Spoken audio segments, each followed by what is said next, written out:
Kanchipuram వకుడా silks నాణ్యత మా ప్రాధాన్యత. మదీనాగూడ, మియాపూర్, హైదరాబాద్ లో త్వరలో శుభారంభం.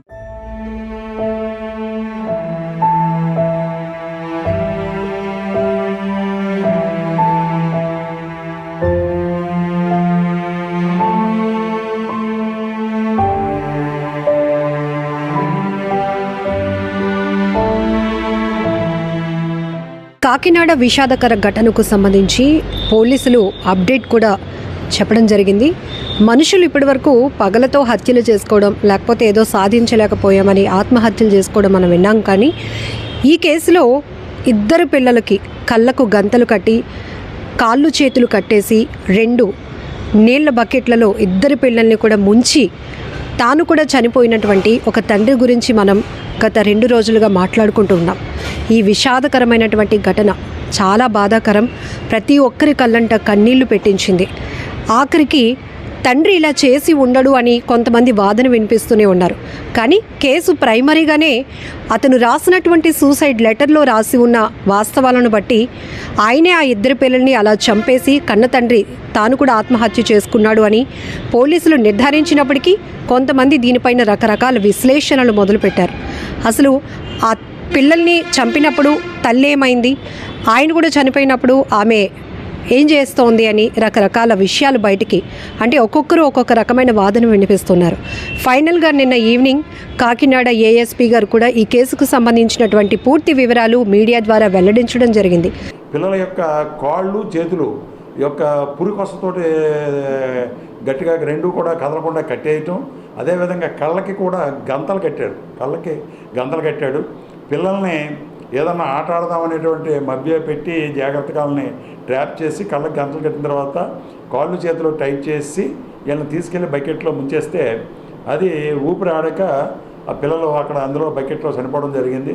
చాలామంది పిల్లల పట్ల ఆయనే కాలయముడుగా మారిన కన్న తండ్రి అని, కసాయిగా మారిన కన్న తండ్రిని, ఇలా రకరకాల మాటలు అంటున్నాం. కానీ ఇక్కడ ఒక్కటి మనం మాట్లాడుకోవాల్సింది, ఇద్దరు పిల్లలు వాళ్ళ భవిష్యత్తు ఏమైపోతుందా అనే ఒకే ఒక భయం ఆయన్ని వెంటాడింది. అదొక మానసికమైనటువంటి సమస్య కూడా ఆయన లో ఉన్నట్టుగా కూడా తెలుస్తోంది. సో అటువంటి మానసికమైనటువంటి సమస్య వల్లే చిన్న విషయాన్ని కూడా చాలా పెద్దగా భూతద్దంలో పెట్టి చూడటం, ఫ్యూచర్లో ఏమైపోతుందో, మనం ఏమి సాధించలేకపోతున్నామా, మనకన్నా పక్కనున్న వాళ్ళు చాలా స్పీడ్గా పరిగెడుతున్నారు, మనం పరిగెట్టలేకపోతున్నాం, అంటే వాళ్ళతో మనం పోటీ పడలేకపోతున్నాం, ఇది మన చేతగానితనమని ఆలోచనతో చాలామంది ఆత్మహత్యలు చేసుకుంటున్నారు. ఇలాంటి వాస్తవాలని ఇంతకుముందు మనకి ఎప్పుడు ఇలాంటి సూసైడ్లు కానీ అప్పుడప్పుడు జరుగుతుండేవి, దానికి బలమైన కారణాలు ఉండేవి.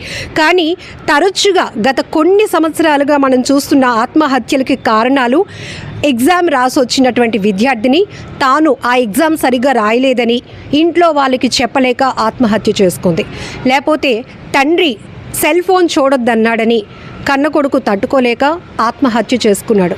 ఇక్కడ ఆత్మహత్యగానే చూస్తున్నాం, కారణాలు కూడా చాలా చిన్నవి.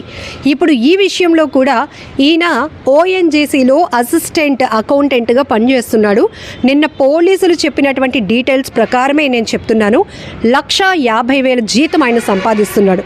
2 పిల్లలు, జోషిల్ 7 ఇయర్స్ అబ్బాయి ఫస్ట్ స్టాండర్డ్ చదువుతున్నాడు, నిఖిల్ 6 ఇయర్స్ అబ్బాయి యూకేజీ చదువుతున్నాడు, అలాగే భార్య తనుజ, ఈయన పేరు చంద్రకిషోర్. ఇదంతా కూడా మీ అందరికీ తెలిసిన విషయమే. కానీ ఇప్పుడు ఈ తనూజ పైన రకరకాల ఆరోపణలు చేస్తుంటే ఆమె ఇప్పటికే భర్తను కోల్పోయినటువంటి బాధ, పసిపిల్లల్ని కూడా తన భర్త చంపేశాడు, అక్కడ తండ్రిగా కూడా కనీసం ఆలోచించకుండా 2 పిల్లల కన్ని తర్వాత కూడా నన్ను ఈరోజు అనాథను చేశాడు, కడుపుకోత మిగిల్చాడు అనేటువంటి తీవ్రమైన దుఃఖంలో ఉన్న ఆమెను ఇక్కడ కేసుకు సంబంధించినటువంటి ఆమె చుట్టూ అనేకమైనటువంటి విశ్లేషణలు తిప్పటం కుటుంబ సభ్యులెవ్వరూ కూడా జీర్ణించుకోలేకపోతున్నారు. ఆఖరికి కొన్ని విశ్లేషణలు చూసిన తర్వాత ఐ డ్రీమ్ ఆమె తనుజ గారితో ఆ ఫ్యామిలీతో మాట్లాడడం కూడా జరిగింది.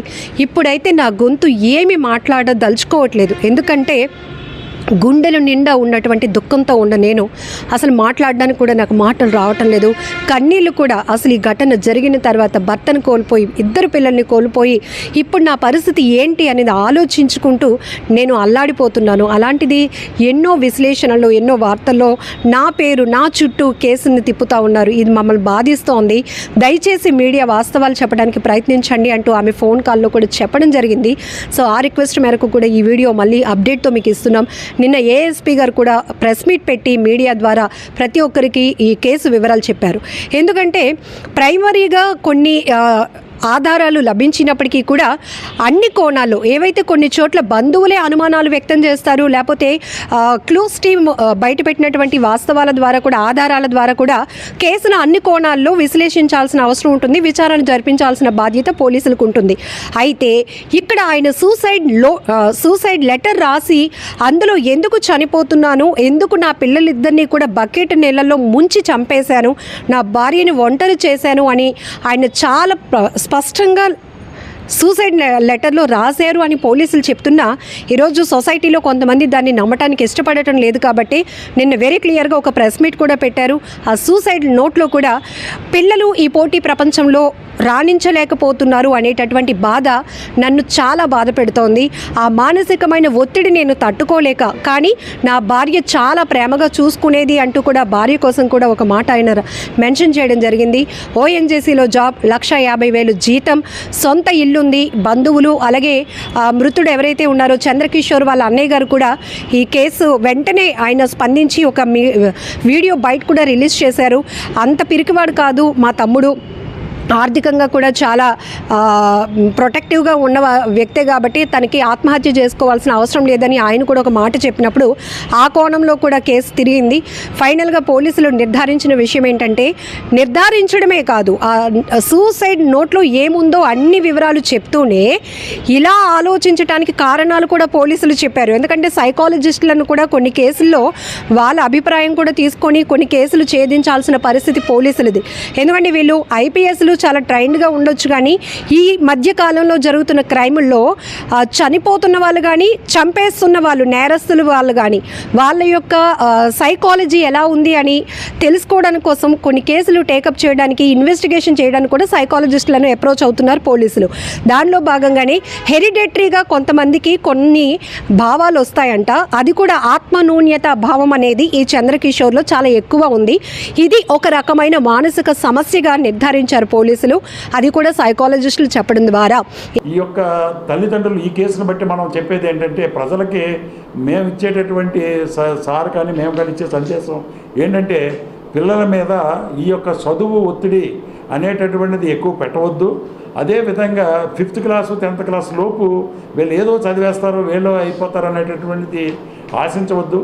5th క్లాస్ వరకు నార్మల్గా ఉండి 5th to 10th క్లాస్ వరకు అబోవ్ యావరేజ్కి వెళ్ళి ఇంటెలిజెంట్ మంచి మార్కులు తెచ్చుకున్న వాళ్ళు ఉన్నారు. ఆఫ్టర్ 10th క్లాస్ కూడా బాగా మంచి కాలేజీ ఫస్ట్, స్కూల్ ఫస్ట్ వచ్చిన వాళ్ళు కూడా చాలామంది ఉండి తక్కువ మార్కులు వచ్చినప్పటికీ కూడా ఇంటర్మీడియట్ మెయిన్ ఎగ్జామ్లో తక్కువ మార్కులు వచ్చి మంచి ర్యాంక్స్, ఎంసెట్లో మంచి ర్యాంక్స్ పొందిన వాళ్ళు ఉన్నారు. కాబట్టి మనం చిన్నతనంలోనే వీళ్ళ యొక్క భవిష్యత్తుని ఎస్టిమేషన్ వేసేసి ఈ విధంగా చేయటం అన్నటువంటిది కరెక్ట్ కాదని పిల్లల యొక్క తల్లిదండ్రులకి ఇందు మూలంగా మా సారు, మేము, మా ఎస్పీ సారు తల్లిదండ్రులకి ఒక సందేశం తెలియజేస్తున్నాం. కాబట్టి ఏదైతే ఇతను చుట్టూ ఉన్నటువంటి ప్రపంచాన్ని మరిచిపోయి ఏదైతే చిన్న లోపం ఉందో దాన్నే ఎక్కువగా వాళ్ళు హైలైట్ చేసుకుంటూ పూర్తిగా నెగిటివ్ థాట్లోనికి వెళ్ళిపోతారు. దానివల్ల ఒకవేళ రేపు నేను ఏదైనా అయిపోతే నా పిల్లల పరిస్థితి ఏంటి, నా భార్య పరిస్థితి ఏంటి, ఇప్పుడు నాతో పాటు వాళ్ళని కూడా చంపేస్తే హ్యాపీగా ఉండొచ్చు కదా, ఇప్పుడు వరకు మరి ఇంత కష్టపడి ఎఫర్ట్ పెట్టి జాబ్ చేసి పిల్లల్ని చదివించి పెళ్లి చేసుకొని మిమ్మల్ని నమ్మి వచ్చినటువంటి భార్య కోసం కూడా ఆలోచించకుండా స్పాట్ డెసిషన్ తీసుకుంటున్నారు. దాంతో కుటుంబాలు విచ్ఛిన్నం అయిపోతున్నాయి. ఇక్కడ కాకినాడ విషయం కూడా ప్రతి ఒక్కరు ఎందుకు ఇంత సీరియస్గా తీసుకుంటున్నారంటే, ఏ కన్న తండ్రి అయినా పిల్లల్ని అంత క్రూరంగా చంపేస్తాడా అని చాలామంది ప్రశ్నిస్తున్నారు. ఎస్, నేనే చంపాను, దానికి కారణం ఇదే అంటూ ఆయనే సూసైడ్ లెటర్ రాశాడు. సో దానిలో ఉన్న విషయాలే పోలీసులు చెప్పారు, ఆ విషయాలే మీడియా కూడా చెప్తోంది. కానీ తప్పుదోవ పట్టేస్తున్నట్టు మళ్ళీ కొంతమంది పోలీసుల్ని, మీడియాని తప్పుపడతా ఉన్నారు. అదైతే కరెక్ట్ కాదు. ఈ కేసులో కూడా మనం చూడాల్సింది కేవలం అతనిలో ఉన్నటువంటి మానసిక పరమైన సమస్య. పిల్లలు 7-6 సంవత్సరాల వయసున్న పిల్లలు పోటీ ప్రపంచంలో ఇంకా పరుగులు పెట్టలేరు, వాళ్ళు ఈ కాంపిటీషన్ వరల్డ్ని ఫేస్ చేయలేరు, రాణించలేరు, బాగా చదవలేరు అని ఒక తండ్రిగా అతను ఎలా డిసైడ్ చేస్తాడు?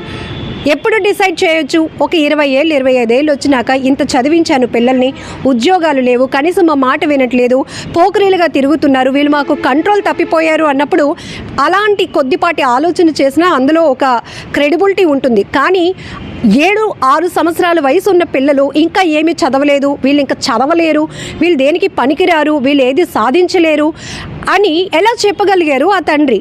ఇది ఖచ్చితంగా మానసిక పరమైన సమస్యే. అది కూడా సైకాలజిస్టులు, పోలీసులు ఇద్దరు కూడా డిక్లేర్ చేశారు. సో దానివల్లే ఇక్కడ 2 పసికందుల ప్రాణాలు నీళ్ళల్లో మునిగి గాల్లో కలిసిపోయే వాళ్ళ ప్రాణాలు ఎంత విలవిల్లాడిపోయి ఉంటారు. నాన్నేదో ఆట ఆడుతున్నాడా, మనం కూడా ఆడుదాం అనుకుని ఉంటారు. ఇక్కడ పోలీసులు కూడా వెరీ క్లియర్గా చెప్పారు, అతను ముందే ప్రిపేర్ చేసుకున్నాడట. హోలీ సందర్భంగా కుటుంబ సభ్యులు 4, భార్య తనుజతో కలిసి చంద్రకిషోర్, 2 పిల్లలు జోషిల్, నిఖిల్ని కూడా తీసుకుని ఆఫీస్లో ఉన్నటువంటి హోలీ సెలబ్రేషన్స్కి వెళ్తూనే మధ్యలో పిల్లలిద్దరికి యూనిఫామ్ కుట్టించాలి, టైలర్ దగ్గరికి మెజర్మెంట్స్ తీసుకొని వస్తాను అని చెప్పి ఆమెను అక్కడ వదిలేసి ఇతను ఇలా కారణం చెప్పి ఇంటికి వెళ్ళి అప్పటికే అన్నీ ప్రిపేర్ చేసుకున్నటువంటి అతను పిల్లల కళ్ళకి గంతలు కట్టేసి, కాళ్ళు చేతులు కట్టేసి 2 బకెట్ ఆ ఫొటోస్ చూస్తేనే ప్రతి ఒక్కరి గుండె పగిలిపోతోంది. ఆ నీళ్ళల్లో ముంచేస్తే వాళ్ళు అరవటానికి కూడా ఆస్కారం లేకుండా నోటికి గుడ్డలు కట్టేసి ఆయన వాళ్ళ నోలు మూయించేశారు. ఎవరైనా అసలు కనీసం తన తండ్రే మమ్మల్ని చంపేస్తాడని ఏ పిల్లలైన ఆలోచనలో కనీసం ఉంటుందా? అసలు ఆ ఆలోచన చేయడానికి కూడా వాళ్ళ వయసు ఏమాత్రం. కానీ ఇక్కడ ఎంతో బాధాకరమైన విషయం, ఒక్కసారి ప్రతి ఒక్కరు ఆ సూసైడ్ టెండెన్సీలో ఎవరైనా ఒకవేళ స్ట్రెస్లోకి వెళ్తే కనుక ఇమీడియట్గా సైకాలజిస్టులను సంప్రదించండి. మీ పర్సనల్ డేటా వాళ్ళైతే ఎప్పుడు రివీల్ చేయరు కాబట్టి మీకున్నటువంటి సమస్యకి ఒక సొల్యూషన్ దొరుకుతుందేమో. సొల్యూషన్ లేనటువంటి సమస్య అంటూ ఏది ఉండదు. దయచేసి ప్రతి ఒక్కరి జీవితంలో ఒడిదుడుకులు కామన్గా ఉంటాయి, అప్ అండ్ డౌన్స్ అనేవి ఉంటాయి. అన్నీ ఫేస్ చేసుకుంటేనే ఈ పోటీ ప్రపంచంలో ఎవరమైనా రాణించగలుగుతాం. అలా ఇక్కడ చిన్నపిల్లలు రాణించలేరు అని ఆ తండ్రి తీసుకున్నటువంటి కఠినమైన నిర్ణయం, కర్కశమైన నిర్ణయం అస్సలు హర్షించదగింది కాదు కదా. అతని పైన మర్డర్ కేసు, ఆత్మహత్య కేసు కూడా పోలీసులు ఫైల్ చేశారు. ఇప్పుడు ఆ భార్య పరిస్థితి ఏంటి? ఆమెకి దేవుడే ధైర్యం కల్పించాలని మనం కూడా మనస్ఫూర్తిగా కోరుకుందాం.